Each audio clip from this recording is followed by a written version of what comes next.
1 Samuel, capítulo de número 8, e eu leio a partir do versículo de número 1. Tendo Samuel envelhecido, constituiu seus filhos por juízes sobre Israel. O primogênito chamava-se Joel, e o segundo Abias, e foram juízes em Berseba. Porém, os seus filhos não andaram pelos caminhos dele, antes se inclinaram à avareza e aceitaram subornos, e perverteram o direito. Então os anciãos, todos de Israel, se congregaram e vieram a Samuel a Ramá, e lhe disseram: Vê, já estás velho, e os teus filhos não andam pelos teus caminhos. Constitui-nos, pois agora, um rei sobre nós, para que nos governe, como tem toda a nação. Porém, estas palavras não agradou a Samuel, quando disseram: Dá-nos um rei, para que nos governe. Então Samuel orou ao Senhor. Amém. Bom, queridos, eu queria compartilhar com vocês uma palavra, e dei a essa palavra um tema: como construir um país melhor. E é lógico, os irmãos me conhecem, quem já me conhece um pouco sabe que eu não entraria em hipótese alguma aqui num debate ou num caminho que tente apontar como solução a esquerda ou a direita do nosso país. Penso que isso não compete a mim.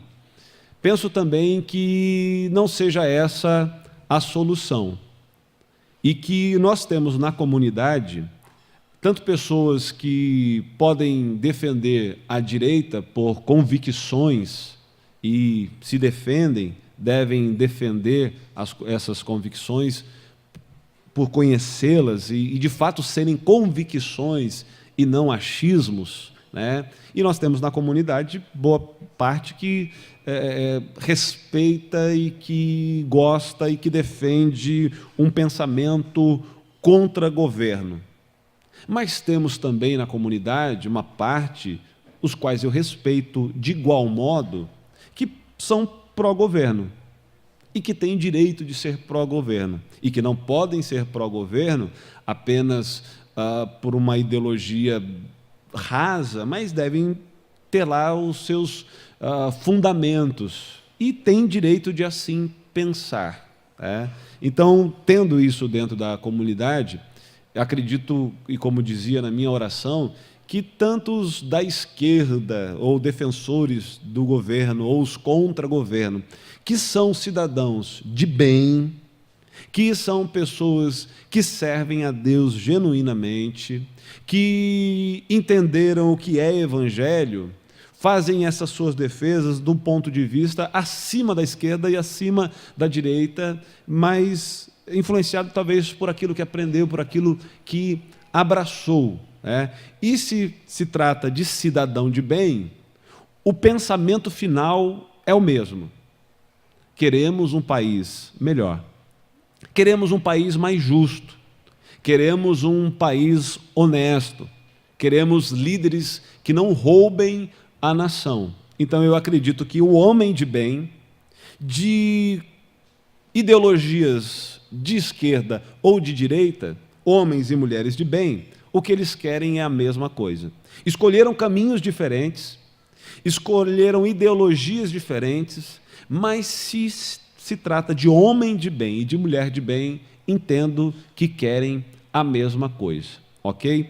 Bom, não compete a mim tratar disso, realmente não quero ser partidário, apenas eu queria pensar em 3 pontos, sendo guiado pelas Escrituras e tentando dar a resposta de um ponto de vista cristão acerca de como construir um país melhor.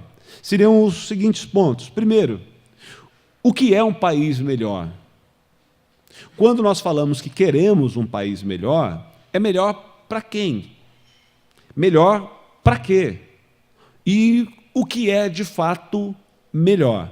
Então, é pensar no que é um país melhor. Em segundo lugar, pensar em quem é responsável por um país melhor? Será que, de fato, temos esquerda ou direita no governo, transformará o nosso país em um país melhor? Será que tirarmos a presidente da República ou deixarmos ela permanecer, será que essa é a resposta? Será que a resposta da pergunta quem é responsável por um país melhor, será que a resposta é o presidente? Será que é essa a resposta? O partido?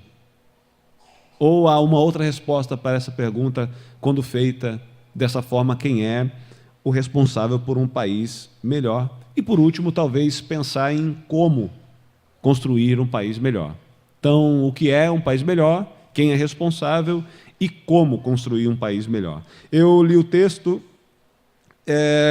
de um momento de transição em Israel.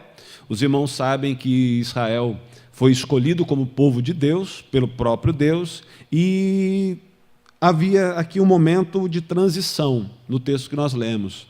Os irmãos sabem que Samuel, ele ocupou uma tríplice função.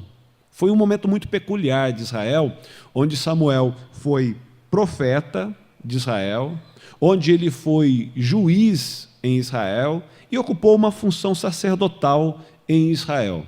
Essa era a função que Samuel ocupou. Houve o tempo dos juízes, e Samuel atua como um dos últimos juízes, aqueles homens que Deus levantava em lugares distintos e de forma esporádica para trazer soluções e guiar o povo de Israel. Samuel, ele entra na história como o último juiz, mas que também atuava como sacerdote e que também tinha uma atuação como profeta. Funções diferentes, mas todas em uma só pessoa. O texto que nós lemos mostra que Samuel envelheceu e agora ele não tinha se aposentado, ele ainda estava em atividade, mas ele tinha colocado seus filhos em destaque, talvez preparando seus filhos para uma futura liderança. Os seus filhos não tinham assumido o controle, ele não entregou o poder, pelo menos o texto não nos mostra Samuel saindo de atividade, entregando o poder na mão dos seus filhos, mas talvez começando um processo de transição, onde ele vai transferir responsabilidade aos filhos, talvez na ideia de formar futuramente líderes. Mas, de repente, os filhos de Samuel são pegos numa operação do tipo Lava Jato. Está lá Joel e Abias, os dois filhos de Samuel, e de repente se implanta uma investigação. A Polícia Federal, de repente descobre que aquela liderança é uma liderança corrupta, que eles são sacerdotes que estão aceitando subornos. Eles tinham que julgar causas, mas se alguém pagasse um pichuleco, um mensalão, uma propina, eles faziam vistas grossas para certos casos. E o povo, então, foi para uma manifestação. O povo não aceitou isso. Era direito do povo rejeitar a esses dois líderes que estavam sendo investigados por uma CPI ou por uma operação qualquer. Foram até Samuel e colocaram os carros na frente dos bois. Não só denunciaram o erro de Joel e de Abias, mas tomaram decisões radicais. Disseram para Samuel: Samuel, você está velho demais, você não tem mais condição de nos dirigir, de ser o representante que Deus colocou, então nós queremos que nem você, nem os seus filhos regam mais a nossa nação. Nós queremos um rei. Nós olhamos para as nações vizinhas e percebemos que toda a nação vizinha poderosa, toda a nação vizinha que é forte, toda a nação vizinha que vence guerras tem o seu rei. E nós queremos um rei. E nós queremos que você, Samuel, faça essa transição de forma que não crie um caos na nação. Qual é a forma correta de transição? É o profeta instituir um rei. Eles não queriam exatamente colocar um rei goela abaixo, porque isso poderia ocasionar um caos em Israel, uma divisão, talvez, um grupo vestido de azul e branco, que são as cores de Israel, hoje pelo menos são, né? De um lado, e de outro a galera com bandeiras e cores representando, enfim, uma discussão repartida. Então eles vão e tentam pelos meios legais. E os legais aqui, entre as aspas. Samuel, então, vai orar e vai falar com Deus. Há um abatimento no coração de Samuel. Samuel não só se sente rejeitado, mas Samuel também sente uma rejeição a Deus. E Samuel é um homem de Deus. E porque ele é um homem de Deus, ele teme as consequências dessa decisão. E quando ele vai conversar com Deus, o Samuel vai conversar com Deus, Deus diz a Samuel: Samuel, deixa os caras, deixa eles. Apenas diga para eles quais serão as consequências. Um rei, que é o modelo estabelecido como eles querem, um rei exige impostos. O rei tem exército, o rei tem serviçais, o rei tem poder soberano, o rei manda absolutamente, e o rei vai fazer isso oprimindo eles, dentro de um processo natural da monarquia, onde o rei tem padrões, e esses padrões de um governo monárquico vai explorar o povo, inclusive pegando as filhas para servir, pegando os filhos para colocar na frente de exércitos, mandando para a guerra os seus adolescentes e tomando o seu dinheiro como uma forma de impostos para que a coroa se estabeleça. Então avise isso para eles, mas deixe eles a critério da decisão que eles tomarem. Porque Samuel, disse Deus, eles não estão rejeitando a você somente. Eles estão me rejeitando. Eles não só estão dizendo: nós não queremos que você governe, Samuel, mas eles estão dizendo: nós queremos governar. Ou melhor, nós queremos ser governados por um rei, e que esse rei seja um modelo estabelecido por nós. Nós queremos o que nós achamos que é melhor. E Deus então disse: deixe eles. Aí os irmãos conhecem bem a história.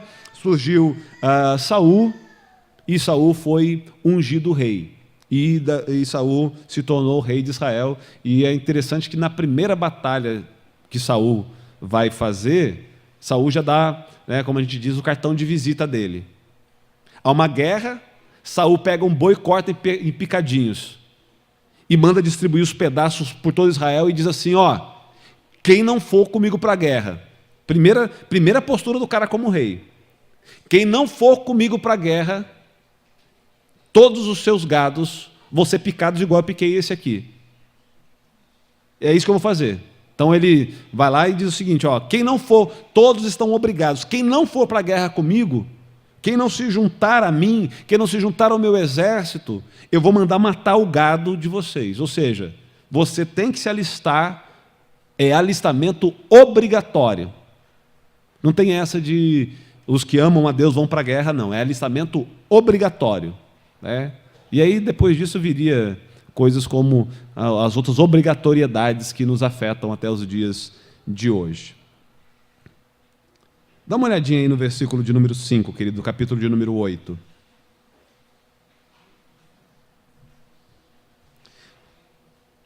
E lhes disseram: vê, já está velho, e os teus filhos não andam pelos caminhos. Constitui-nos, pois, agora um rei sobre nós, para que nos governe como há em todas as nações. Versículo de número 19, ainda do capítulo de número 8.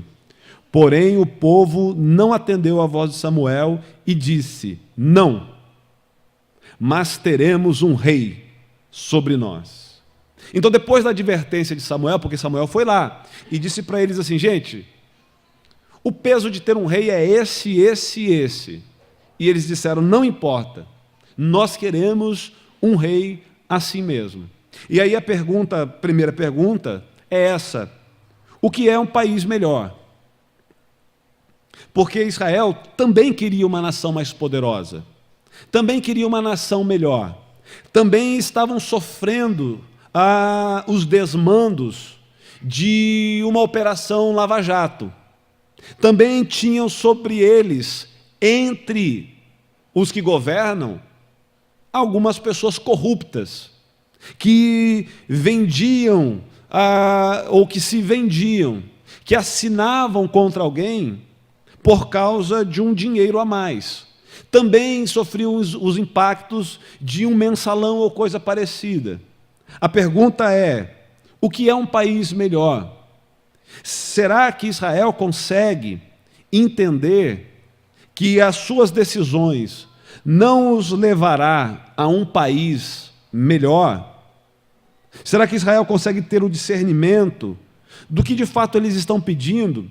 Será que um país melhor, ele é estabelecido por aquilo que homens que não entendem o que é ser uma pessoa melhor para o país? Porque talvez essa seja uma das grandes questões. Será que alguém que não é uma pessoa melhor para o seu país pode pensar em um país melhor? Será que alguém que não gera, não cria e não educa filhos melhores para o país podem querer um país melhor para os seus filhos? Será que o pai que diz assim para o filho, filho, negócio é o seguinte, negócio é aproveitar a sua idade e pegar a mesma meninada, porque um dia você vai ser como eu, vai casar e vai ter que desejar todo dia a mesma mulher. Então aproveita agora e passa o rodo geral. Será que esse pai, ele pode exigir, seja com bandeira vermelha ou verde e amarela, um país melhor para os seus filhos, se ele não está entregando ao país filhos melhores? Há um discernimento correto do que é um país melhor? Porque Israel me parece não saber exatamente o que está pedindo. Outra coisa é essa postura de Israel. Eles conseguem medir as consequências do que vai acontecer se eles fizerem o que eles querem, do jeito que eles querem. E aí, irmão, por favor, me entenda, esse não é um discurso nem de direita e nem de esquerda. Esse é um discurso de cima, que está muito acima da esquerda ou da direita. E eu, como pessoa, o faço com muito respeito à esquerda e à direita. Mas o faço do ponto de vista de cima. Tanto direita como esquerda sabe as consequências do que estamos pedindo? Sabemos realmente o que é que estamos pedindo?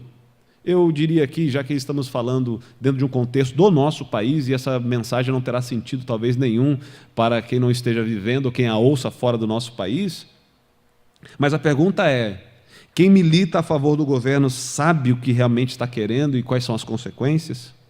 E quem milita contra o governo sabe de fato o que está querendo e sabe quais são as consequências?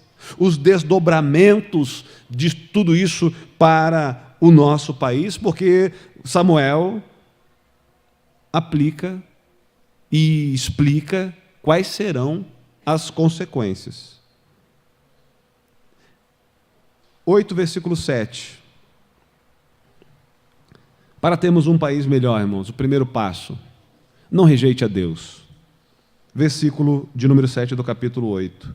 Disse o Senhor a Samuel, atende a voz do povo, em tudo quanto dizem, tudo quanto diz, pois não te rejeitou a ti, mas a mim, para eu não reinar sobre eles. Se queremos construir um país melhor, a primeira coisa a ser feita é não rejeitar a Deus e os seus preceitos. A última instância, irmãos, não é o tribunal superior. A última instância é Deus. A última instância não é um juiz que pode ser ou não influenciado. Não é um juiz que pode ser influenciado ou um juiz que seja justo. Não é ele a salvação. Ele cumpre um papel, ou eles, os magistrados cumprem um papel importante, mas não são a última instância. A última instância sempre será Deus. E quando um povo rejeita a Deus, coloca um país ou uma nação, um povo, em rota de colisão com o caos. Porque a questão não é quem vai governar, é sobre qual influência a pessoa governará. Então, se nós queremos um país melhor, nós não podemos nos afastar da maior de todas as constituições, que é a palavra de Deus. Eu penso, irmãos, que às vezes, e eu conversava com alguém esses dias, que o problema partidário é um só, na minha concepção. É que a nossa paixão por uma ideologia muitas vezes nos faz atropelar a Bíblia. Então, assim, eu sou de esquerda, mas a Bíblia diz, não importa o que a Bíblia diz, eu sou de esquerda. Eu sou de direita. Não, mas a Bíblia diz que tem que olhar para o... Eu não quero saber o que a Bíblia diz, eu sou de direita, isso é comunismo. Entende? Não importa o que a Bíblia diz. Às vezes a gente pensa assim, a gente ouve uma música, né, que as pessoas chamam de música do mundo. Eu não tenho nenhuma rádio na minha casa que pegue música de Marte. Então todas as rádios que pegam na minha casa, elas são do mundo, e todas as músicas que tocam no meu rádio, elas acabam sendo do mundo, porque elas são compostas no mundo e tocam no mundo, cantada por vozes do mundo. Mas aí a pessoa diz assim, eu não ouço tal música porque esse cara é um mundano. Tudo bem, ele é um mundano. Mas o fato de ele ser um mundano não significa que algo que ele tenha falado não seja verdade. Não seja verdade. Não é porque o camarada é terrível que ele fez uma poesia e que eu não posso olhar para aquela poesia e dizer, esse cara disse verdade. Esse cara disse verdade. Esse cara, nessa música aqui, às vezes eu cito alguma música que o cara diz, pastor tá incrédulo, o pastor está ouvindo música do mundo. Mas não significa que esse camarada, que ele de repente fez 1000 músicas ruins, que em uma música ele não falou uma verdade que de repente é mais cristã do que muitas coisas que a gente ouve por aí. Então, eu acredito que qualquer segmento pode falar de verdade, isso não torna o cara salvo, isso não torna um partido certo, isso não torna uma ideologia correta. Eu só não posso demonizar todas as decisões de certas ideologias. Então, o cara pode ser o cara pode ser sei lá, um cara de uma das piores religiões, mas quando ele diz assim, olha, nós devemos fazer para os outros aquilo que nós queremos que façam para nós. Ele está certo ou está errado? E eu tenho que dizer se esse cara está certo ou tenho que dizer se esse cara está errado? Eu não sigo esse cara, eu não concordo com esse cara, a ideologia dele não me cabe, mas isso que ele falou está certo. Então, as pessoas precisam entender que muitas vezes, por causa da sua paixão partidária, elas simplesmente estão desprezando a Bíblia e desprezando a palavra de Deus. E que nós precisamos ser, irmãos, mais cristãos do que de esquerda ou de direita. Que eu tenho que ser mais cristão do que corintiano. Que quando tiver numa situação onde houver uma rixa entre palmeirenses e corintianos, eu sou um corintiano cristão, isso me torna um corintiano diferente de qualquer outro corintiano que não seja.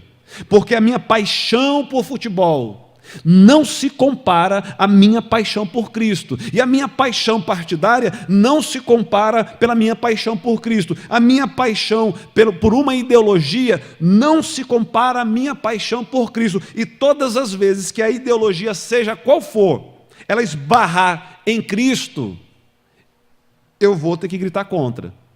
Aí eu tenho outro problema. Porque imagine só o Fábio no meio da Gaviões, dizendo, gente, não vamos brigar, porque eu sirvo a um Deus de paz. Não dá, irmão. Não dá. Aí alguém olhando para mim assim, você... Imagina a cena, eu estou fazendo isso, eu não estou demonizando a Gaviões não, viu, irmãos? Mas eu estou só imaginando a cena, pode ser qualquer torcida organizada, né? Imagina o camarada com um pedaço de pau e diz assim, se você é um de nós, dá uma paulada nele. E aí, irmão, eu sou um deles? Ou eu sou um de Cristo? Hã? E se alguém gritar no meio quando os nervos estiverem aflorados, alguém gritar assim, vamos matar esses coxinhas? Eu sou um deles ou sou um de Cristo? E se alguém disser assim, vamos botar fogo nesse comunista? Eu sou um deles ou eu sou um de Cristo? Ou eu devo ter uma postura tão elevada que eu diga assim, gente, olha, eu só vou com vocês, até quando vocês não esbarrarem no meu estatuto principal, na minha Constituição, que é a Bíblia, antes de ser partidário, antes de ser corintiano ou palmeirense, antes de ser qualquer outra coisa, eu sou um servo de Deus, e isso está muito acima de qualquer ideologia. Então, se eu quero construir um país melhor de verdade mesmo, eu não posso rejeitar a Deus. Porque quando eles disseram, olha, nós queremos rei, custe o que custar, abrindo mão do que nós tivermos que abrir, seja dos preceitos de Deus ou não, nós queremos um rei, essa é a nossa vontade. Segunda coisa, irmão, se nós queremos um país melhor, nós não podemos transferir responsabilidades. Quem é que vai mudar isso aqui? Um rei. Quem é que vai fazer essa nação uma potência? Um rei. Quem é que vai nos salvar? Um rei. E o que é que você está fazendo na sua casa? E o que é que você está fazendo com a tua família? Porque nós não podemos, irmãos, transferir para a escola a educação dos nossos filhos. Nós não podemos dizer, olha, eu quero um país melhor porque meu filho é mal educado por causa do tipo de escola que me entregaram. Ou eu quero um país melhor porque vão ensinar meu filho a ser gay na escola. Qual é o seu papel? Como pai, como mãe, como um gestor financeiro da sua casa? Qual é o seu papel como cidadão? Qual é o seu papel? Imagine, irmão, vamos pensar de forma bem utópica. Vamos imaginar que todos os brasileiros fizessem o seu papel. Vamos imaginar, irmãos, que todos nós fôssemos fiscais de nós mesmos. E que o cara que critica a Operação Lava Jato, porque alguém tem algo que não cabe dentro do seu orçamento, se ele também fosse um camarada fiscal de si mesmo, se todos nós não jogássemos papel no chão, e se todos nós pagássemos impostos, e se todos nós exigíssemos que esses impostos fossem revertidos para a própria sociedade, se todos nós, ao entrar na fila de uma cantina, não sacássemos a carteirinha e disséssemos, eu preciso passar na frente, eu sou pastor. Se todos nós fôssemos para o hospital e esperássemos o nosso lugar, em vez de ligarmos para a pessoa que é o nosso amigo, para nos colocar na frente de todo mundo, inclusive de quem está sofrendo muito mais do que a gente, porque o meu filho tem uma febre, aí eu vou para o hospital, só que eu sou pastor. E quando eu chego no hospital, quem é que vai atender? É o doutor fulano, que é membro da igreja. E aí então a mocinha me atende e eu digo assim para ela: querida, o doutor fulano está aí? Está sim. Diga a ele que o pastor Fábio está aqui. E os filhos dos outros estão numa fila imensa. Uns estão morrendo, outros com suspeita de dengue, chikungunya e zika. Mas eu pego o meu filho que tem só uma febrinha. E como o meu convênio está atrasado, eu vou com o meu filho e digo: faz assim, ô irmão, faz.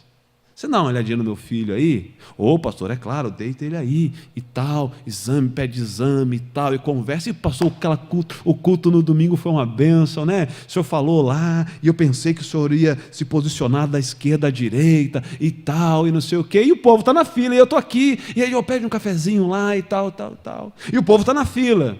E quando a gente termina, a gente diz assim: vamos orar por esse país corrupto. Entendeu? Então, eu estou transferindo a responsabilidade. O problema é do governo. E eu não estou dizendo que não seja, irmãos, do governo. Eu só estou dizendo que o negócio começa antes. Que o corrupto e o corruptor, eles tiveram mãe. Que, inclusive, estão sendo muito xingados ultimamente. E que antes que nós lembrássemos que eles tinham mãe para xingá-las, eles tinham mãe, e alguns princípios deveriam ter sido ensinados em casa, quando tudo começou. Porque, irmãos, vamos voltando, vamos desacelerando as coisas, vamos pensar na presidência da República, vamos pensar nos ministérios, vamos pensando, vamos chegando na prefeitura, vamos voltando para os vereadores, descendo para a empresa, e vamos chegar na família, vamos chegar dentro de casa. Onde é que nasce tudo isso? Onde é que nasce um sistema corrupto? Onde é que nasce uma ideia de que devemos levar vantagem em tudo? Nasce lá em cima ou nasce aqui? E vai crescendo, e vai crescendo, e vai crescendo. E a gente vai se deixando, irmãos, se levar pelo seguinte pensamento: quem não faz assim não vive nesse país. Então eu vou fazer também. Quem não faz assim não vive nesse país. Então eu vou fazer assim também. Quem não mente nesse país não vive, então eu vou mentir também. Quem não dá um jeitinho nesse país não vive, então eu vou fazer também. E a gente vai alimentando uma cultura, e quando a gente diz assim: como construir um país melhor, a gente transfere a responsabilidade. O nosso problema não é, diriam eles aqui, o nosso problema não é porque nós não tememos a Deus. O nosso problema é porque nós não temos um rei. O nosso problema não é porque nós não somos corajosos como deveríamos ser. O nosso problema é porque não temos um rei. O nosso problema não é porque nós não educamos os nossos filhos. O nosso problema é porque nós não temos um rei. Então eu transfiro a responsabilidade para um rei e vou dormir tranquilo. Aí, quando eu penso em mudar o país, o que é mais fácil, irmãos?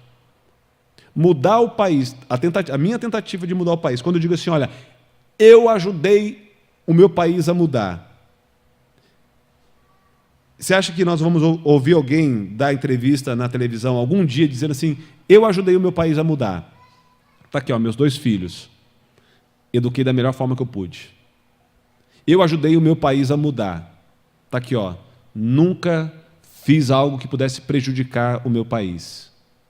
Eu ajudei o meu país a mudar. Eu estava vendo um problema lá na escola que eu podia interferir e ajudar. E eu interferi e eu ajudei o meu país a mudar. Não. O que nós vamos ter, sabe o que é? E aí, irmão, tanto da esquerda como da direita, seja quem for que ganhe a batalha, o Armagedon brasileiro, seja quem for, nós vamos ter lá uma menina que, porque está estudando alguma coisa ligada, de repente, à filosofia, e que o pai está bancando ela, e que ela é playboy, mas ela é rebelde, e aí ela botou a camisa vermelha e foi para lá dizer assim: nós vamos lutar pelos direitos do pobre. Ela não tem a menor noção do que é ser pobre. Ela não tem a menor noção do que é ser pobre, mas ela está lá, e aí um dia ela vai dizer assim, eu ajudei o meu país a mudar. Você acha mesmo que balançar essa bandeirola aí ajudou o país a mudar?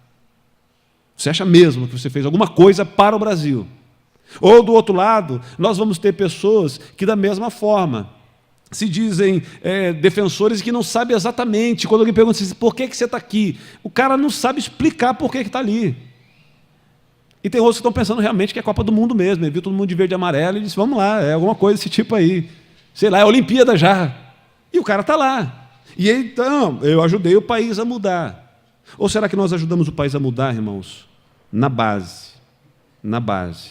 E se eu estou falando de base, eu estou falando que o grande poder que pode transformar o país é o de Cristo.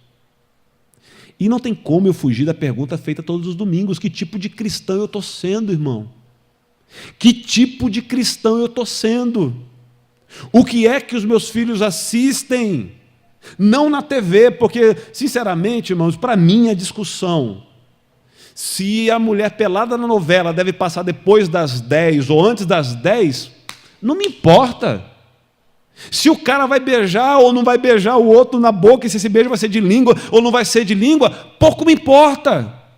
Porque a educação que eu dou para o meu filho não pode ser tão vulnerável a ponto de uma novela mudar a cabeça dele. Não pode ser tão vulnerável a ponto de ele olhar alguma coisa na televisão. Sou eu, como pai, que tem que dizer o negócio seguinte, cara, esse programa não é para você, então você não vai assistir isso aí. Então sou eu que devo ser assistido pelo meu filho. Sabe qual é o problema, irmão? É que nossos filhos assistem mais a novela do que a gente. Eles assistem mais os problemas políticos do que a gente. Porque se os nossos filhos nos assistissem e nós fôssemos uma boa programação para os nossos filhos, eles aprenderiam conosco e não com Pânico na TV. Eles aprenderiam conosco e não com a novela. Eles aprenderiam conosco e não com youtubers. E quando eles assistissem youtubers, quando eles assistissem Pânico, ou quando eles assistissem novelas, eles discerniriam e diriam, isso não me cabe, isso não serve para mim, porque a criança que eu sou, o adolescente que eu sou, é diferente disso. Essa pessoa crescerá um adulto diferente para o nosso país. Mas dá trabalho fazer isso, irmão. Para ser assim, eu tenho que aprender a pedir perdão para minha esposa. Para ser assim, eu tenho que aprender a pedir perdão para o meu filho. Para implantar esses valores, eu tenho que dar exemplo. Para implantar esses valores, eu tenho que abrir, fazer com que meu filho me veja, e quando ele entra no meu quarto, eu não tenho que desligar a tela do computador rapidinho. Porque senão meu filho vai olhar para mim e vai dizer, eu vou seguir esse cara aí, esse cara é o meu exemplo. Então, eu não posso transferir responsabilidade. Só perguntar para ver se a gente ainda vai continuar na mesma pegada, senão a gente tem medo por aqui. A gente quer um país melhor ainda, irmão, ou não? Quer? Sim ou não? Eu já desistiram já? Eu quero um país melhor. Está difícil, mas eu quero. Eu não desisto dele. Como eu disse, tomar cuidado com as nossas ideologias. Irmãos, imagine, eu fico pensando nisso. Nós falávamos agora há pouco, aqui na nossa dinâmica da escola, se todo cristão que você conhece fosse cristão de verdade, irmão, discípulo de Cristo, sabe por quê? Porque, por incrível que pareça, eu não sei o percentual, mas eu sei que é gigante, da galera que estava de verde e amarelo e da galera que estava de vermelho no outro dia, um grande percentual dessa galera é evangélico. Eles são evangélicos. Agora eu fico me perguntando, onde está o erro da conta que a gente faz essa conta e nunca dá certo? Quando alguém se converte, ele se torna o quê? Luz de Cristo. No Brasil, os evangélicos aumentaram numerosamente. É só você contratar um cantor famoso que você lota qualquer estádio ou ginásio com uma imensidão de evangélicos. O número de igrejas cresceu um bocado. Nós tínhamos antes, lá atrás, e eu nem convertido era, mas eu ouvia falar que a Deus é Amor era o maior templo da América Latina, que estava em São Paulo. Depois disso já veio a cidade mundial, já veio o Templo de Salomão, agora o RS vai construir um grande templo, e a Celso Garcia, eu fico pensando, o que mais tem na Celso Garcia fora a igreja? Porque toda igreja que eu ouço anunciar na televisão é na Celso Garcia. Tem alguma coisa, outra coisa na Celso Garcia que não seja igreja? Né? Então eu fico me perguntando, multiplicou a luz gigantescamente, mas por que tem tantas trevas? Por que eu não posso mais parar o meu carro num lugar e ficar sossegado? Por que eu não posso mais conversar no portão da minha casa, sem correr o risco de ser assaltado? Por que a molecada fuma maconha meio-dia na frente da molecada andando na rua no centro da cidade? Por quê? A conta para mim não fecha. Como é que a luz aumentou tanto, mas as trevas não diminuíram nem um pouco? Aliás, me parece que as trevas aumentaram também. Me parece que na conta não está fechando, então essa luz não é luz. Senão, teria que resolver. Ou então, a ideologia daqueles que eram para ser luz não está alicerçada só na Bíblia, e sim na Bíblia mais. Na Bíblia mais o meu partido, na Bíblia mais o estudo que eu fiz, na Bíblia mais o que eu gosto, na Bíblia mais a informação que os meus pais passaram, na Bíblia mais a influência da mídia, na Bíblia mais alguma coisa. E Bíblia mais alguma coisa é igual a nada, irmãos. É igual a nada. Então tenha cuidado com as suas ideologias. Eu queria que você abrisse aí, capítulo de número 7, de 2 Crônicas agora, querido. É o versículo final. Eu ouvi esses dias uma coisa que me marcou. 2 Crônicas, capítulo de número 7. Os irmãos sabem que há pouco tempo, um jovem filho de um pastor foi brutalmente assassinado na cidade de Poá. Eu fiquei sabendo, não conheço o pastor, não conheço a família, mas ouvi por esses dias essa colocação, que o pastor ficou indignado, revoltado, durante um tempo. E, de fato, de direito. E eu não acho que deveria ser diferente mesmo, não. E a indignação desse pastor, pelo que eu ouvi, levou ele a fazer os seguintes questionamentos. Onde estava o governo? Onde está o governo que não colocou uma base, como tinha prometido? Porque no lugar, me parece que o jovem foi assassinado, era para ter uma base da polícia militar. Mas o governo, como sempre, demorou. E aí, irmãos, eu estou falando no geral, seja federal, estadual, não importa quem é a responsabilidade, está todo mundo errado.